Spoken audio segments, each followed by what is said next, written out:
Est-ce qu'il faut du courage pour changer de vie ? Ou est-ce qu'il y a une façon différente de faire les choses ? Est-ce qu'il y a d'autres facteurs qui rentrent en ligne de compte ? Eh bien, c'est ce dont je te parle dans ce nouvel épisode de Réussir sa vie, le podcast du développement personnel et professionnel, où chaque semaine, je te partage des outils, des techniques, des interviews ou des réflexions qui bousculent les idées reçues et qui favorisent ton changement. Je m'appelle Christophe Baïs, je suis coach de vie et entrepreneur et j'accompagne les personnes qui veulent vivre une vie pleine de sens et d'abondance dans tous les domaines, des personnes qui veulent réussir leur vie.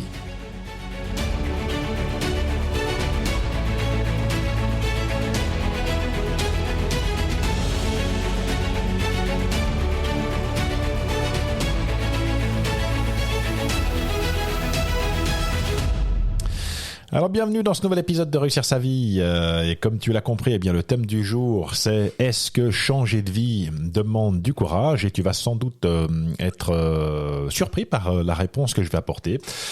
Parce que c'est en vérité une question qui me revient très fréquemment dans mes coachings avec les gens que je rencontre quand il est question de mon parcours. Et j'ai souvent des gens en fait qui me témoignent, alors que ce soit de l'admiration ou qui me félicitent en tout cas d'avoir eu le courage d'entreprendre mon changement de carrière.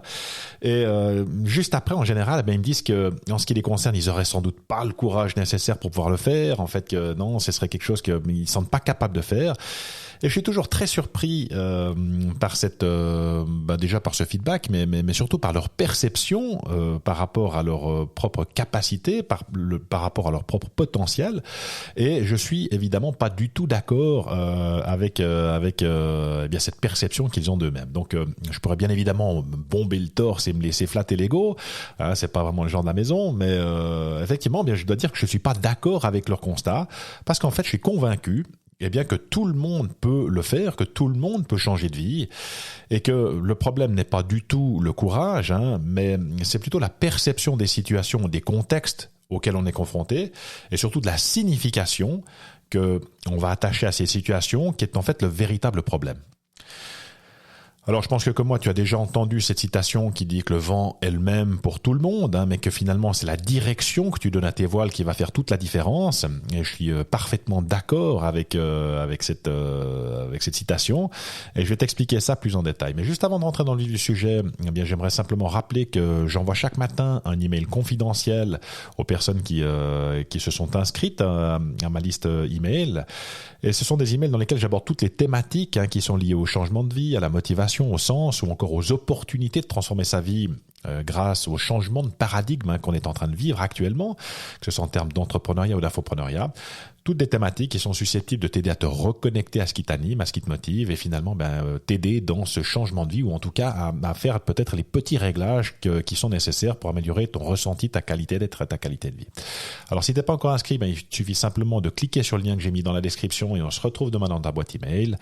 Et bien c'était simplement la petite page publicitaire. Donc cela étant dit, et pour revenir à notre thématique, parce que je pense qu'il y a quand même ça qui t'intéresse, je pense qu'il est d'abord nécessaire de déterminer ce qu'est le courage pour pouvoir finalement répondre correctement à cette question.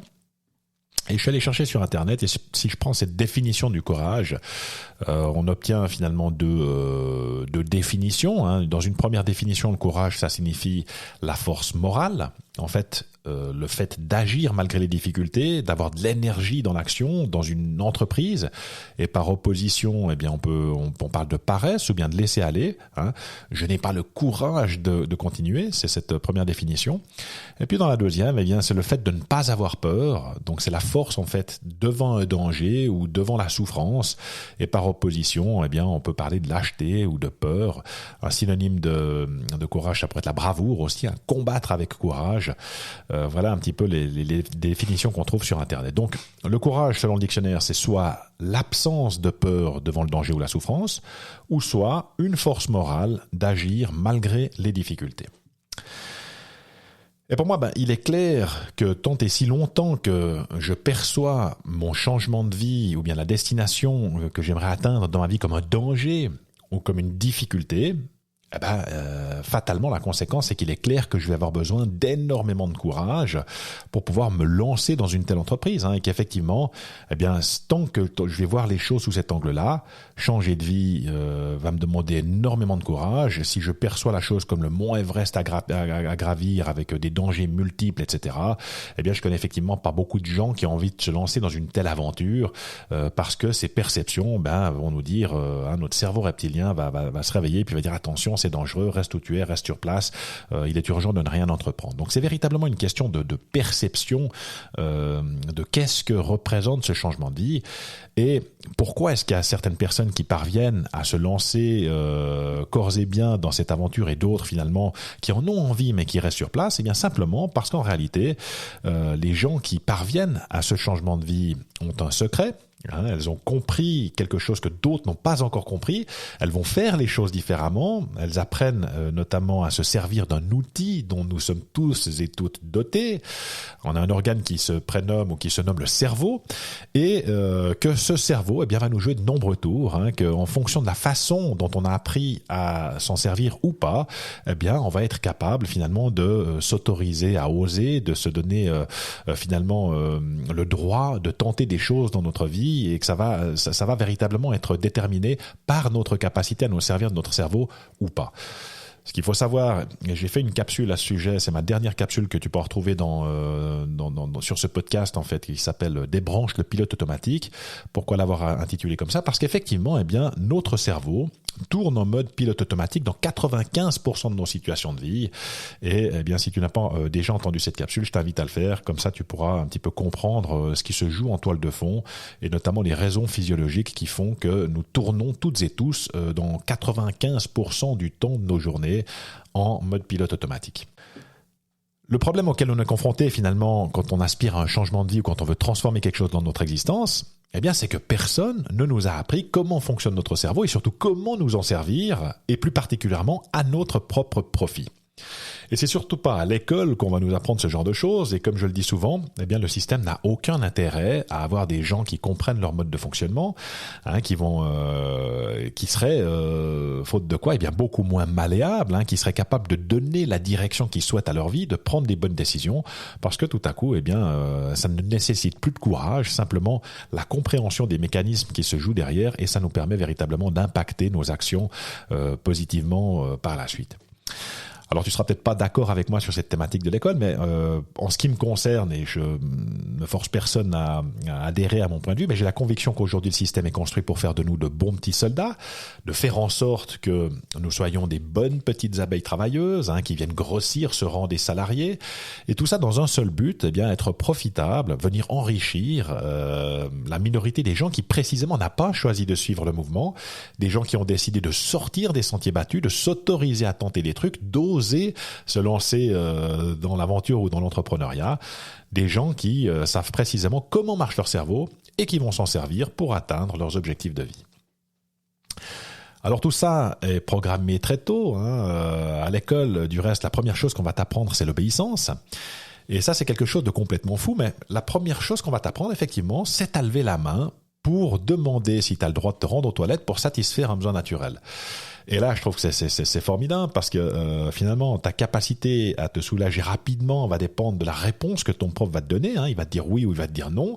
Alors s'il y a bien une chose qui concerne que toi, c'est bien celle-là. C'est ton métabolisme, ta physiologie. Et puis, on ne devrait pas avoir besoin de demander la permission pour satisfaire un besoin naturel. Enfin, ça, c'est mon point de vue. Puis par la suite, on va te demander d'apprendre une multitude de choses par cœur. On va pas te demander de développer ton sens critique ou de remettre en question les dogmes actuels, mais on va plutôt te demander de recracher ce qu'on t'apprend. Et pour s'assurer que tu fasses bien le boulot, on va mettre en place toute une série de contrôles, on va mettre en place des notes, des épreuves. Et ces épreuves, finalement, ont pour but de valider qu'effectivement, tu as bien appris tout ce qu'on t'avait inculqué, et sans que tu ne remettes finalement ces choses en cause. Et ce faisant, on va systématiquement stigmatiser tes erreurs. Et moi, j'aime bien un exemple qui va sans doute parler à tout le monde, c'est que quand tu fais une dictée de 1000 mots et que tu as fait 6 fautes, eh bien on va te dire tu as fait 6 fautes. Au lieu de te dire, eh bien wow, c'est génial, tu as fait 994 mots justes. Hein. Et ça va être finalement le programme de toute ta scolarité. On va faire ce même travail de sape en stigmatisant tes erreurs. Et inconsciemment, de fil en aiguille, tu vas intégrer que te tromper c'est moche, que te tromper c'est mal. Et finalement, ça va saper ou ébranler en tout cas ta confiance en toi. Tu vas intégrer qu'entreprendre ou tenter de nouvelles choses ou sortir des sentiers battus. Eh bien, c'est synonyme d'erreur, c'est synonyme de risque, que c'est dangereux, que toutes ces choses vont finalement finir par tuer toute velléité d'entrepreneuriat. Et c'est assez intéressant. J'entendais une personne qui s'appelle Charles Gave, qu'on peut retrouver sur les réseaux sociaux, qui est un économiste, et qui parlait de son propre parcours professionnel et notamment de son début dans la vie où il avait fait les hautes écoles en France, et puis à la suite de quoi, eh bien, il est allé faire une business school aux États-Unis. Je me souviens plus si c'était Harvard ou Stanford. Et que à un moment donné, eh bien, le prof pose la question à ses élèves en leur demandant mais est-ce que vous avez une idée de la raison pour laquelle on vous engage lorsque vous sortez de nos écoles? Et eh bien là, il y a un élève très fier qui lève le bras et puis qui dit oui, on nous engage parce qu'on est les meilleurs. Et là, le prof lui répond bien non, pas du tout. On vous engage simplement parce qu'on sait que vous avez aucune once d'entrepreneuriat et que vous ne poserez pas de problème en entreprise. Donc ça permet de remettre un petit peu tous ces dogmes, toutes ces idées reçues, ces croyances qu'on peut avoir par rapport à ça, et de se dire que finalement, bien les choses ne sont pas forcément celles qu'on croit. Une deuxième chose qui va jouer un rôle majeur dans notre capacité, ou au contraire notre incapacité à nous créer une vie alignée avec cette personne que nous sommes, une vie qui nous corresponde vraiment, eh bien, ce sont ce qu'on appelle les biais cognitifs. Alors, qu'est-ce qu'un biais cognitif ? Eh bien, c'est un schéma de pensée trompeur et faussement logique. Et finalement, c'est une forme de pensée qui permet à l'individu de porter un jugement, de prendre une décision rapidement et qui va influencer nos choix, en particulier quand il faut gérer une quantité d'informations importante ou que le temps nous est limité. Ça produit en fait une forme de dysfonctionnement dans notre raisonnement et tous les êtres humains, sans exception, y compris toi qui m'écoutes et moi qui suis en train de te parler, eh bien nous sommes sujets à ces biais cognitifs. Alors il y en a une multitude et là je vais pas te parler de tous ces biais cognitifs, c'est pas le but de cette capsule, mais simplement de deux biais cognitifs qui sont très importants, qui t'ont déjà influencé au jour d'aujourd'hui et qui vont continuer à t'influencer sans doute dans ton développement futur. Et le premier de ces biais cognitifs, c'est celui qu'on appelle le biais de conformité, qu'on appelle aussi la pression des pairs, P-A-I-R-S, et pas le père, le paternel. Et en psychologie du comportement, eh bien, ce sont des choses qui ont été très étudiées. On sait que la majorité des individus vont faire très attention à leur image sociale. Et de manière totalement inconsciente, eh bien, on va éprouver ce besoin d'attachement, de faire partie d'un groupe. On va se laisser influencer par ce que veulent les autres, par ce que pensent les autres, par la peur du rejet, par ce que veut le groupe, plutôt que ce qui est bon pour nous. Et ça, c'est quelque chose qui nous vient de manière très archaïque, alors que nous étions encore chasseurs-cueilleurs, parce qu'à cette époque, eh bien effectivement, il y avait de nombreux périls à l'extérieur, il y avait des bandes rivales, et le fait finalement de ne pas être en conformité avec le groupe pouvait signifier l'exclusion du groupe, et ça pouvait signifier la mort. Donc pour cette raison, eh bien on a gardé un petit peu ce mécanisme, ce biais de conformité, et on va avoir tendance finalement à vouloir rejoindre le groupe, avoir ce sentiment d'appartenance, et finalement au détriment de ce qu'on pourrait nous-mêmes penser, simplement parce que eh bien on va pas se poser les bonnes questions et on va rester un petit peu comme ça dans le statu quo. Et on va te vanter finalement que le système va te vendre en quelque sorte que pour réussir dans la vie, eh bien il est important que tu fasses de bonnes études, que pour décrocher un bon travail, eh bien, il va falloir travailler dur. Et puis, qu'est-ce qu'un bon travail finalement ? Eh bien, c'est sous-entendu qu'un bon travail est un travail qui est bien payé. Et à aucun moment, on va te demander de te questionner sur ce qui est bon pour toi, sur ce qui te motive, sur ce qui t'anime. Comment est-ce que tu pourrais contribuer à la société ou au monde qui t'entoure ? Finalement, on va jamais te demander ce que tu as envie d'apporter à cette société. On te vend simplement le modèle existant. On va tout faire pour que tu rejoignes les rangs des personnes qui vont finalement nourrir ce modèle. Et bien comme personne ne nous a expliqué comment fonctionnait notre cerveau, on va finalement construire nos vies de manière empirique, en se basant sur notre vécu, en se basant sur nos expériences propres, en se basant sur ce que pense la majorité, sur ce que pensent nos parents, nos mentors, nos profs, et on va surtout rien remettre en question. Alors on va adopter, pour finir, des croyances qui très souvent sont à la source de nos propres limitations, qu'on va appeler des croyances limitantes. Alors peut-être juste un mot sur les croyances afin qu'on soit bien sur la même longueur d'onde. Déjà, qu'est-ce qu'une croyance ? Eh bien, une croyance, c'est quelque chose qu'on croit vrai, qu'on a en fait décidé de croire pour vrai et qu'on va se répéter souvent. Et comme le cerveau aime les certitudes, donc à partir du moment où nous choisissons ou que nous décidons de croire que quelque chose est vrai, eh bien le cerveau va systématiquement exclure toutes les informations qui viendraient mettre en péril notre croyance et il va prêter beaucoup plus d'attention ou sélectionner les informations qui vont dans le sens de notre croyance et qui viennent la renforcer. C'est un deuxième biais cognitif qui nous concerne tous et qui s'appelle le biais de validation. Et la conséquence de ce biais de validation, eh bien, c'est qu'on va fréquenter des gens, eh bien, qui vont avoir tendance à penser comme nous. On va lire des ouvrages qui viennent valider, nous conforter dans ce que nous pensons déjà.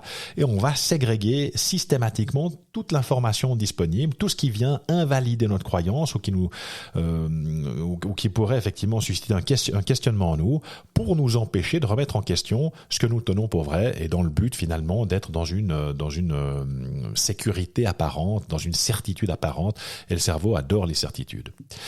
Et finalement, on peut constater ça tous les jours, et notamment, c'est d'autant plus vrai aujourd'hui avec le Covid, où tu peux remarquer que chacun pense détenir la vérité.